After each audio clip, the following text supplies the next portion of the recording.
Great. Hiya, kids. Hiya, mums and dads. Kids, if you're not here, can you come to the front? Is that all right? I need your help. If you don't really want to, that's all right. But I might need your help with some actions because we haven't done enough actions today already, have we, really?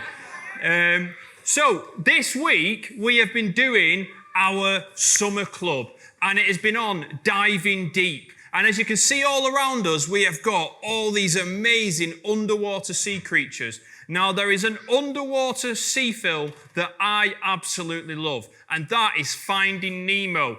Can any of the kids and any of the big kids put their hands up and say if they have watched Finding Nemo? Oh, sheesh, there's a fair few of you at the back who you're in for a blessing when you watch it. Trust me, it's going to be absolutely brilliant. And the story of Finding Nemo is about a little clownfish like this one here called Nemo who swims out into the ocean and he gets caught by a deep sea diver. And he gets caught by this deep sea diver and he gets put in a fish tank in a dentist's room in Australia. He's separated from his dad.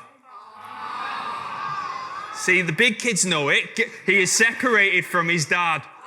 There we go. He is separated from his dad at this place. And now I've done it. And his dad, Marlin, who is scared of the ocean and he wants to stay in his own seabed, but he decides to go out and to go through the ocean to go and save his son, Nemo. And he meets his friend Dory, and Marlin and Dory go on all these dangers, adventures, to get to save Nemo. So what we're going to do is, I've got some actions. I want everybody up on their feet, if that's all right. And we're all going to do this together. So, the first one here on this corner, Marlin, he gets caught in some explosive mines. So when I say explosive mines, I want you to go... Come on, let's do it all together. Explosive mines. There we go. He also gets eaten by a blue whale. I want you to go whoosh. Okay. He gets attacked by an anglerfish. Ah! He surfs the East Australian current with turtles. I want you to do your breaststroke and go, dude. He gets caught in an army of jellyfish. And I want you to go wobble, wobble, wobble, wobble, wobble, wobble. Okay? And he nearly gets eaten by Bruce the shark. And I want you to go, baby shark, do, do, do, do, do, do, baby shark, do, do, do, do, do. Okay, so I'm going to say them, and you have got to say them all quickly. And adults, you'll get some prizes if you do it. So I don't know what they are yet, but they'll be good. So, okay, anglerfish. Ah! Mines. Blue whale. Whoosh. Mines. Anglerfish. Ah! East Australian current. Dude. Jellyfish. Woo. East Australian current. Dude. Shark. Baby shark. Do, do, do, do, do, do. Baby shark. Anglerfish. Ah! Give yourself a round of applause. Sit yourself down. Any more, and I will pass out. So, okay. But what I love about this story is that Marlin goes through all these dangers to save the one he loves. He's motivated by love. And this really warms my heart because as a dad, I'd like to think that I'd go and try and protect my kids and do anything that they need to help them. Got you, Rubes. Yes, Rubes. Thank you. And as well, even more so as a Christian, this really encourages me, this story, because I think Marlin's pursuit of Nemo just gives a glimpse into how God pursues us. If you could just put the next slide on. Jesus, when he was on earth, he told things called parables. And what they were stories with meanings. And he told 3 parables back to back in Luke 15. And they were all about things that were lost. Now, the first one is a lost sheep. And what happens is, this shepherd, he has 100 sheep. That is a lot of wool, isn't it? That is a lot of sheep. Now, if I had 100 sheep, I've got to be honest, I would not be able to count 100 sheep. I just wouldn't be able to do it. But, okay, so, but, one out of those 100 sheep get lost. Oh. And at that moment, now I don't know what you do, but at that moment, I just probably go, I've still got 99 left, it's okay. But this shepherd leaves the 99 other sheep to go and find the one. And he goes and finds that one sheep, and he puts him back on his shoulders and joyfully carries him back. The second story is about a lost coin. And it's about a woman who has 10 coins and she loses one. Now, I want the adults to check under their chairs because somebody in this room, it could be anywhere, but it's preferably around this area, has got a silver coin stuck underneath their chair.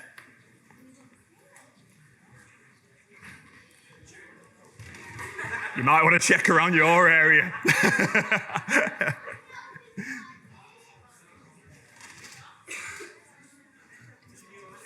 You can keep the silver coin if you find it, but that silver coin is only 10p. So, yay! Well done. Right, everyone come back. So, this woman was not satisfied that she had 9 coins left. She went to find that one missing coin. And when she found it, she was so happy.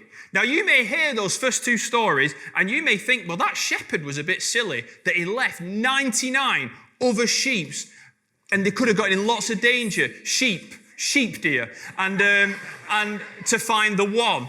Or that woman should have just been happy with the 9 coins left and done what I do when I lose something and just go, it'll turn up. But no, she goes and finds it. And the reason why is because both the shepherd and the woman saw the value in the one missing thing.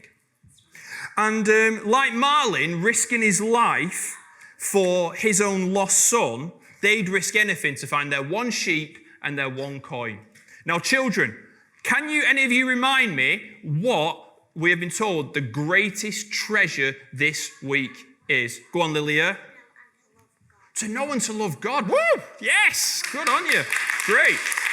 Now, guys, you have not been told this week, but the greatest treasure we have is to know and love God. Do you know what God sees as his treasure? Has anyone got any idea? Go on, Zita, sorry. Oh, yes! Come on! And I didn't pay you for that. Well done. Thank you. Yeah, God sees us as his treasure. And the lost sheep and the lost coin are people just like us. That God loves us so much and places so much value on every one of us that he'd do anything to pursue us and to save us when we're lost. You know, everything in life has a reason. Everything is made for a reason. I know it is. Does anybody know what that is? After my wife, my kids, and my Bible, it is the most important thing in my house. That is a coffee machine. And that wakes me up in the morning. And that makes the most beautiful Colombian coffee.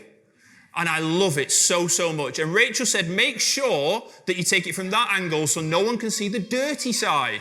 So, but the point is that that's what it was made for. The maker of the coffee machine made it to make this beautiful coffee. Now, if I didn't know that that was the point of the coffee machine and it just stood there on the side of mine, I'd think, what is that? I'd think, what's the point of that machine? It just exists. It stands there. It's just living, but there's no point to it. It's only when I understand what it's there for that I get why it's so important. And actually, the same is for us.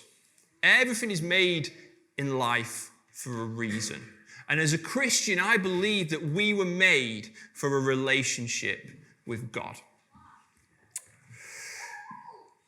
To love him and to know that he loves us, to walk closely with him and to do what he says. And as I have walked in a relationship with God, I have found that I don't just exist, but I have meaning and purpose in my life. But actually living like that looks a bit different from the world around us. It means that I'm not making choices for myself, but I'm making choices for God. And that can be quite a scary thought.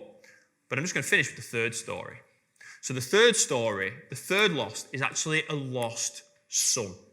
Now this story is about a man who has two sons. And his youngest son says, Dad, I want my money now, as opposed to the money when you die. In other words, he's saying, Dad, I don't want you, I just want your money. And his dad gives him his money, and the son travels, leaves his dad, and goes and spends all his money on what he thinks is great fun and wild living and all these things that you think look absolutely brilliant. But now you may hear that story, you think that son is so selfish. And there's probably many of us that haven't left our dads to take their money. I'd hope not anyway. But the fact is that actually, whilst we might have not done that to our own dads, many of us can treat God like the son treated the father and think that we don't need him or ignore him and live without him. That we want to make our own choices and live our own way and what we think's best for us. But the problem with that is that when we do that, we make selfish choices that hurt us and hurt others. And we all do it. The choices in my life, I've never made a choice that has created a full-scale war. But I've made choices where I've regretted the things I've done. I've made choices where people who love me tell me don't do that, and I've done it anyway because I think I know better than them. I've made choices where I've got angry and I've said things that I regret to hurt people. I've made choices that I choose not to forgive others. And ultimately, I've made those choices because I think I know best. But all I've done is hurt me and hurt others. It's what happened to Nemo. Nemo thought he knew better than his dad Marlin. His dad Marlin said, do not swim out in the ocean. But Nemo wanted to prove to his dad and prove to his friends. So he swam out into the ocean, and that's how he got lost. And that's how he got caught.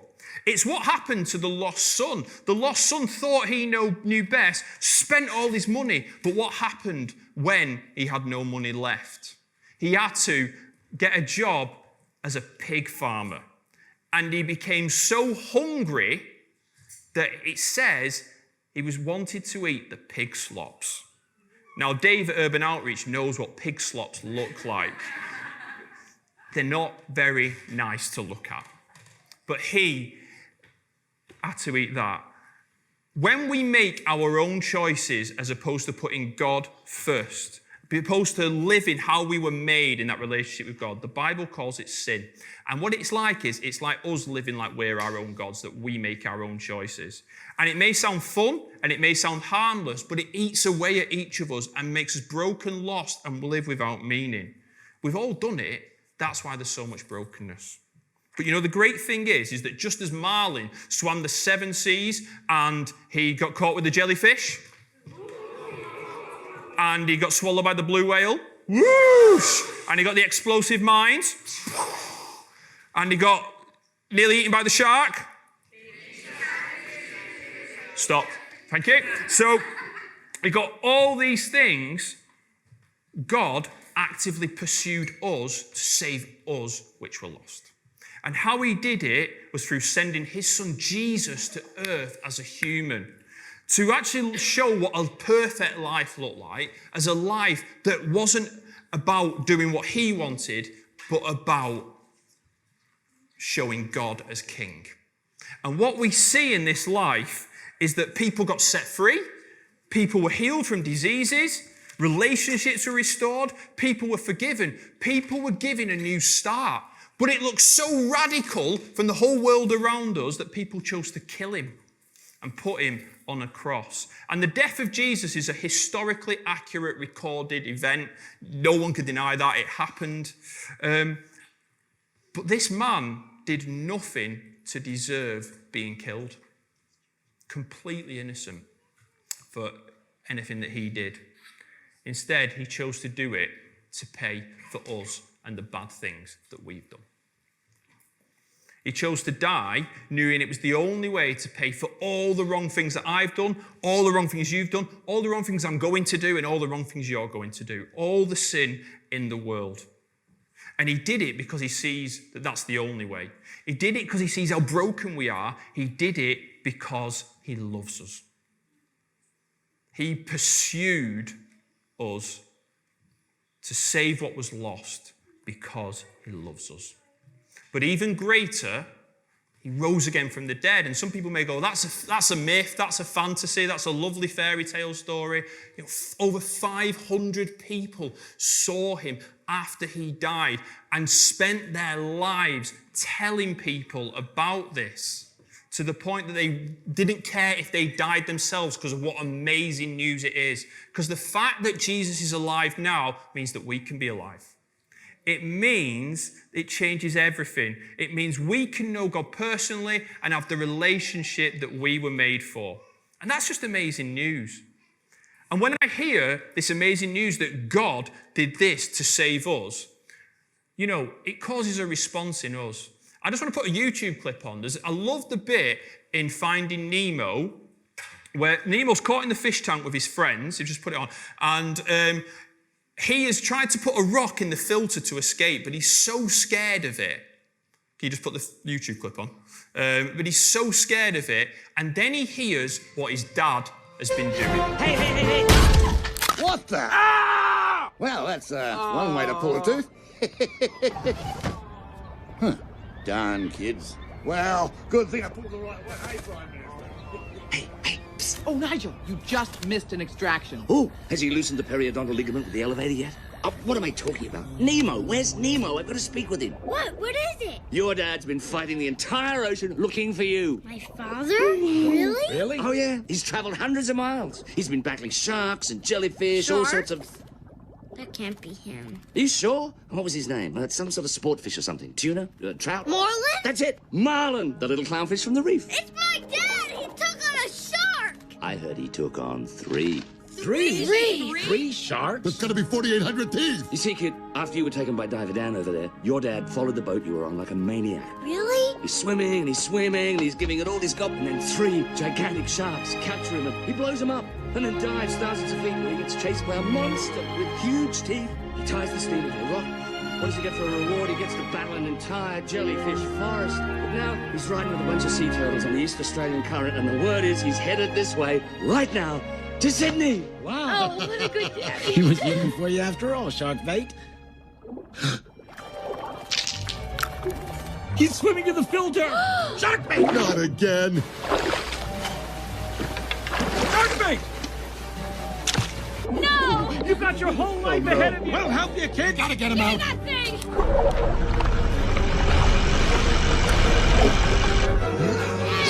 Get him out of there! Come on, kid, grab the end.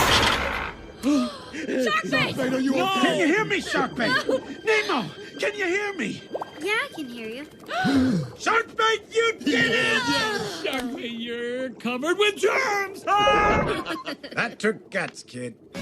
All right, gang. We have less than 48 hours before Darla gets Thank here. you. So what I love about that clip is that all that fear that Nemo had about trying to get the stone in the filter, the minute he heard all that his dad had done to come and save him, he responded by there was no fear anymore. He just wanted to play his part and just get that stone in there and run to him. Just last slide, please. As we just finish, this is the story of the lost son. So the lost son, he's eating the pig, he's choosing the pig food and all the rest of it, and he realizes that he's made a mess. And what he does is he thinks, I'm going to go back to my dad. But there is no way on earth, after I've told my dad that I don't need him anymore, that he's going to take me as a son. So what he's going to do, I'm going to offer to be a servant, and I'm going to work for him instead. And he's weary, and he's tired, and he walks back.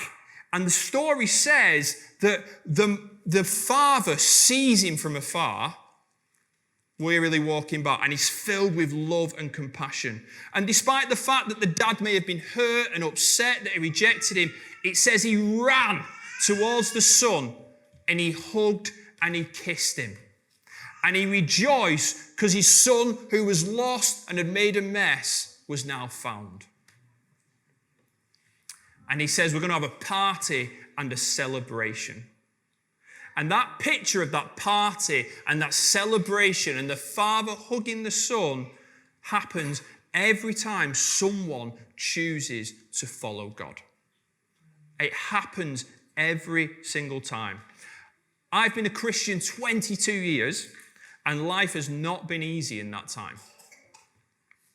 There's things I've done that I've bitterly regretted. There's times I've messed up. There's been times of real heartbreak and tragedy. There's been times of real anxiety. And many times I feel like I'm coming back to God as that I'm a slave, I've got it wrong again. And yet every time God takes me back as his child, because what he did for me on the cross. And that's the same for each of us here. However small, however broken, however insignificant you feel, you're like that one. That's how much value God places on you. He loves you, he invites you to be part of his kingdom and to give you a fresh start and a new life in him. So I'm going to pray. All we need to do is ask.